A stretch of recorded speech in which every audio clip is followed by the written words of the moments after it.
Ici, on va calculer cette limite en moins l'infini de x au cube fois sinus 1 sur x moins x2. Donc pareil, on a une forme indéterminée. Regardons, 1 sur x, quand x tend vers l'infini, ça tend vers 0. Sinus 0, ça fait 0. Et 0 fois moins l'infini, forme indéterminée. Donc là, rien qu'avec ça, ici, on a un indéterminé qu'il faut lever. Donc on va voir comment on lève cet indéterminé. Premièrement, on va faire le développement limité. Je vous rappelle que les développements limités, je vous l'ai dit plein de fois, sont des formules qui ne sont valables qu'en 0. C'est ce qu'on veut calculer. On ne connaît ces formules qu'en 0.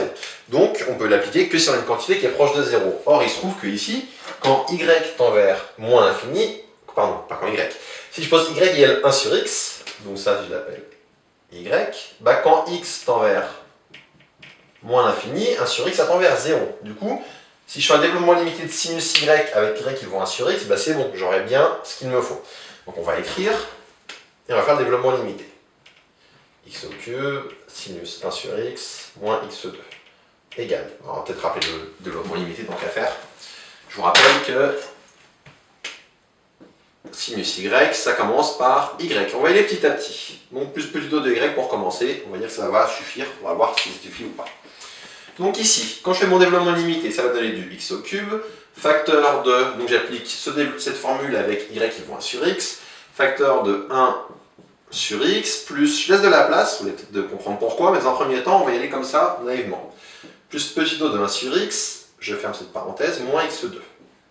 Ça va me donner, quand je développe, je vais avoir du x3 fois 1 sur x, ça fait du x2, plus ici, petit o de x3 fois 1 sur x, petit o de x2, moins x2, je peux simplifier le x2 avec le moins x2, il me reste un petit o, donc la limite, c'est 0 quand x tend vers moins l'infini. On pourrait dire ça, mais là on a déjà vu un exemple comme ça, si on écrit ça ainsi, c'est faux. Pourquoi c'est faux? Je vous l'ai dit pas mal de fois, dans le petit o, il faut qu'on laisse soit une quantité qui tend vers 0, soit 1. C'est la seule chose qu'on a le droit d'avoir qui ne tend pas vers 0, c'est 1. Or, il se trouve que 1 moins l'infini, petit o de x2, là, x2, ça ne tend pas vers 0 en moins l'infini. Au contraire, ça diverge vers plus l'infini. Donc, si j'écris ça, en fait, ce raisonnement, il est faux. Je ne suis pas allé à un ordre assez loin.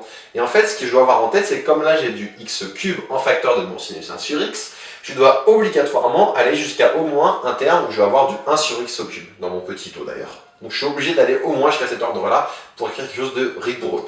Donc, je vois que ce terme ne suffit pas, et pour le sinus, après y, c'est moins y3 sur factoriel 3 qui fait 6. Veuillez couper vos téléphones s'il vous plaît. Donc moins y3 sur 6 plus petit o de y3. Et ici on va avoir du 1 sur x. Et le terme d'après c'est donc du moins. Posons l'écrire en vert, je continue avec le bleu. Ça va donner du moins 1 sur 6 x3. Et je vais donc avoir du petit o de 1 sur x3. Quand je vais développer, ça va me donner donc du moins 1 sixième. Et ça me donne ici donc du petit o de 1. Et là par contre petit o de 1, ça tend bien vers 0. Et donc ma limite, vous voyez que si je m'arrêtais comme j'ai fait avant, ça paraissait juste et pourtant c'était faux. Donc il faut bien faire attention. La limite, ce n'est pas 0, c'est moins 1 sixième quand x tend vers moins l'infini. Donc vraiment, faites bien attention à ce genre de choses, à ne pas vous tromper et à aller bien jusqu'à un ordre suffisant pour réussir à conclure. Donc ça finit cet exemple.